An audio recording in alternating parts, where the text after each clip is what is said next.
instruction. Ngayon po, yung last natin is gagawa na po kayo ng individual account. Sa paggagawa po ng individual account, mayroon po dito under sa copyright na key.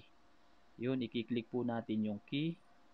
Then ngayon, yung approval code niya, ay tingnan po muna natin sa codex dahil hindi ko kabisado. Ang approval niya is 4 na asterisk, meaning 4 na asterisk po yung ilalagay natin. Yun, pwede na tayo mag-create. Ayan, naglagay lang po ako ng sample. Ayan, password, confirmation password. Then, i-click natin yung enter. Ayan, pwede na tayong mag-login dahil in-accept niya na. Ngayon po, under sa login, ito, automatic na yung nilagay kong username, yung password po, ilalagay ko siya. Then, click ko yung enter. Ayan na po, yung format o yung loob ni LDDAP ADA system. Ayan po siya. Ang dami po niyan, napipilapan. Pero wag po kayong matakot dahil madali na yan dahil nag-set up na kayo. Nandiyan na po lahat yung information.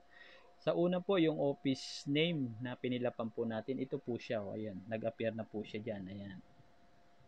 No? Hindi nyo na kailangan pilapan, nag-automatic na yan dyan sa loob. Ngayon, pagdating po dito, i-click po natin, for example, dito sa LDDAP ADA. Yan. Makakapag-type po ba tayo? Makakapag-type na po tayo. Ayan. Ilalagay natin, unang LDDAP ADA na gagawin natin is 001. Kasi nakalagay po, may instruction, ano.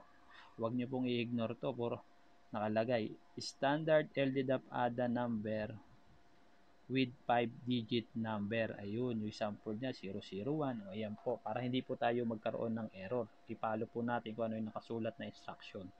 Ngayon, select po natin yung month. O, January, magbabayad ka ngayon. Then, ngayon po, yung year, 2021. Ayan. Date issued. Kailan nyo ba ginawa? O, ayan, for example. Then, MDS, kailangan, saan ba i-charge yan? Sa bank account. Yan, i-select mo po yan. Then, allotment period. Yun, current, siya ilalagay. Kung prior year siya, allotment niya, edi prior years po. Yan, yung AP. Then, yung sa reference, kung kailangan po ni bangko, dahil may hinihingi sila na reference number, ito po yung, for example, na mayroong hinihingi na check number, for example, anong check number, kasi minsan mayroon daw po, naglagay lang po tayo dito na isang field ng reference para in case na hanapin ni bangko yung ganyang mga reference, eh pwede po tayo mag-encode dito kung ano pa yung reference na hinahanap niya. Ano po? Ngayon po, may nakikita tayo ngayon na NCA balance. Ngayon gusto natin i-monitor yung NCA natin, no, kung magkano pa yung natitira. Ngayon, is blanco yung nakalagay. Saan ba natin ilalagay yung NCA na na-receive natin? Dito po sa portion na to, may nakalagay na NCA number. No? Pag ikinilik natin, blanco pa. Ngayon, ang gagawin po natin, meron po dito sa baba, sa part dito sa baba. Ayan po. I-click ko lang ha. Yan. Na ito po yung mga button. May nakalagay po dyan na NCA. Yan. I-click lang po natin yung NCA. Ngayon, ilalagay natin dito yung NCA number o ano man yung NCA na na-receive nyo. Ngayon, bago natin mailagay, edit muna natin. Dalawa. Yan. I-click natin yung okay. Ngayon, ilalagay na natin yung NCA number. Yan. Then, kailan yung date na ni-release yung NCA. Yan, for example, 7. Magkano yung NCA? 100 million. O, yan. Yan, may NCA na tayo na nailagay. Ngayon, pwede na po natin i-click Sabi nung iba, tatanungin, "Sir, paano kung mayroon pa akong NCA na dumating yung susunod na buwan pero hindi pa ubos itong NCA na 'to na una na ibinigay sa akin?" Eh, di puwede niyo po ilagay din dito yung pangalawang NCA. Yan, diyan, diyan. I-edit niyo ulit 'yan, maglagay kayo ng another NCA ulit dito. Ano po, 'yan. Nailagay natin NCA, tingnan po natin sa taas kung mag-a-appear ba siya. Ngayon, pagdating po dito, hindi po siya agad-agad na mag-a-appear. Ngayon po, gagamitin natin na i-press yung F5. I-press po natin yung F5. Ayan. Yung F5 na ginamit natin is refresh data. Ngayon, ito na po yung ating NCA. Ngayon po, hindi po natin siya ma-select. Bakit po? Eh kasi po, nung i-refresh natin, mag-automatic po lagi yung system is maglalak. I-click po natin yung edit button na to. Ayan. Ano po yung password niyan? Isa lang pong asterisk. Ayan, para tayo makapag-edit. Ayan. Nakalagay dyan, you can now edit this form. Ayan. I-click po natin yung okay para at least mapila pa na natin yung NCA na gagamitin natin. Ayan. Isinilik ko po yung NCA. Ayan. Yun, may amount na rin na NCA, 1 million. Ngayon po, pagdating dito naman, dito na tayo magbabayad. Sino po ba yung mga babayaran natin? Yan. For example, ako po, ayun. Pinilik ko yung pangalan ko, yung bank account niya, automatic na po. Ayun, nag-a-appear dito. Ngayon, under dito sa obligation, siyempre ilalagay nyo po yung obligation number. For example, sinurkat ko lang po 001, pero mas maganda na buuin nyo kung ano yung obligation number. Yung sa DB number, kung ang DB number din po, mas maganda rin po na buuin nyo. Then, sa nature of payment, ang ilalagay po dito, for example, is payment. Yung particular po mismo. Ano? Pero kung gusto nyo pong paikliin, mas maganda din na maikli. Kung gusto nyo na mahaba, pwede din po na mahaba. No, nilagay ko lang sample payment. Dito, under dito, sa MFOPAP, wala po tayong nakita. No? Wala tayong nakita. Dahil hindi ko po siya chinikan dun sa system setup. Pero po yung binigay ko sa inyo na data, no? Ay na file, mayroon na po siya. Yan, for example, dito wala po kasi naka-check. Ngayon lagay ko lang po i-check ko tong isa. Ngayon hindi ko siya ma-check dahil kailangan kong i-edit. Yan.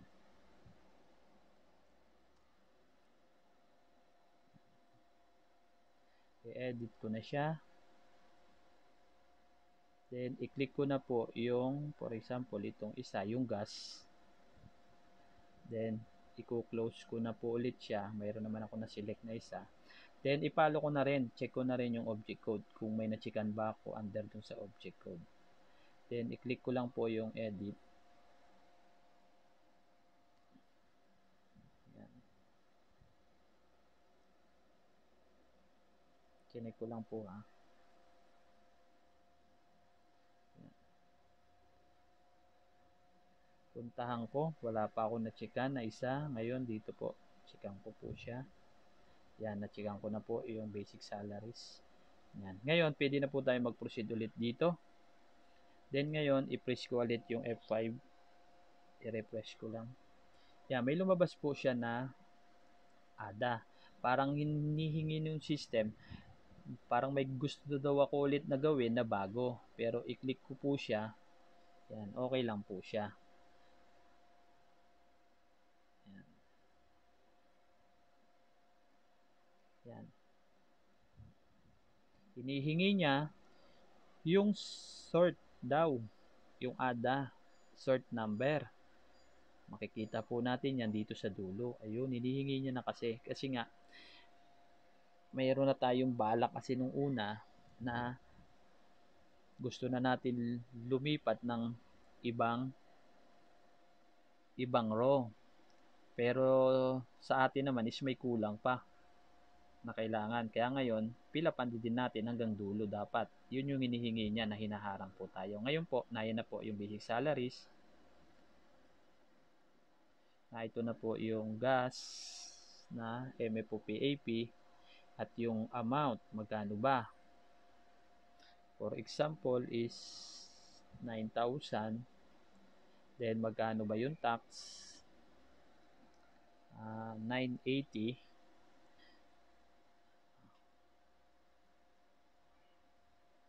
Sige, sakto na natin. 800.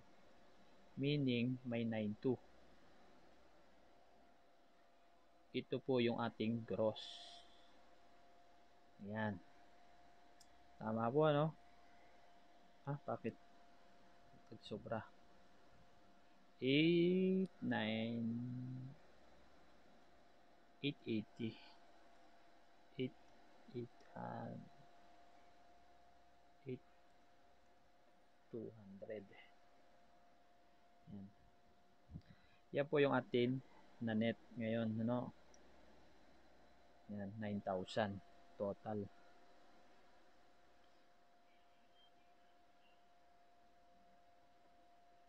Yan, i-click po natin, ayan po siya. Yan, yung total nandiyan na din, nandiyan na yung signatories. At yung last ADA natin is 01. Ngayon po, nakapag-encode na tayo, pwede na rin po natin ma-view yung report natin. 'Di ba? Hindi pa naman natin siya na-ipopost pero pwede na po nating i-view 'yan. I-click po natin 'yan, then i-select po natin. Mamimili kayo kung ano ba yung hinihingi sa inyo ng bangko, new na ba na version o yung old. Yung sa new version is ito po yung under dun sa GAM dahil may nabago na po under dun sa GAM na format, no? Ngayon, sinilik ko is new, i-click ko po yung preview. Ang LDAP ADA nyo ay ito na po. Ayan na. Ayan na po yung output nyo. Ayan. Ayan. Yung sinasabi ko po na GSB MDA signatories, ito po yun, no? Yan, yan po yung nakikita kung sino. Ano? Minsan yung iba hinihingi na yung pangalan kasi para at least mag-a-appear na po dyan sa baba. Pero kung hindi nga po inire-require ng bangko, at least huwag nyo na ilagay. Then ayan na rin po yung format. Ayan po. Diba? Tapos na ang LDDAP ADA nyo kaysa sa nagmamanual kayo. Diba? Mabilis. Ngayon, sabi ng iba, Sir, paano yung monitoring ng ano natin? Ng ating NCA. Pwede po kayo sa report. Pwede dyan sa report nyo ng ano. Yan, ilagay nyo lang dyan. Makikita nyo po kung magkano yung balance eh. Ngayon, pwede din po dito makita. Ayan, pwede din po dyan makita. Ayun po yung balance nyo pa oh, ng NCA. Ayan, nag-automatic po din siya na naglalagay dyan.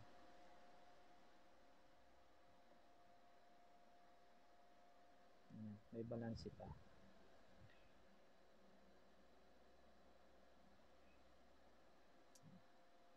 Yan po siya, no?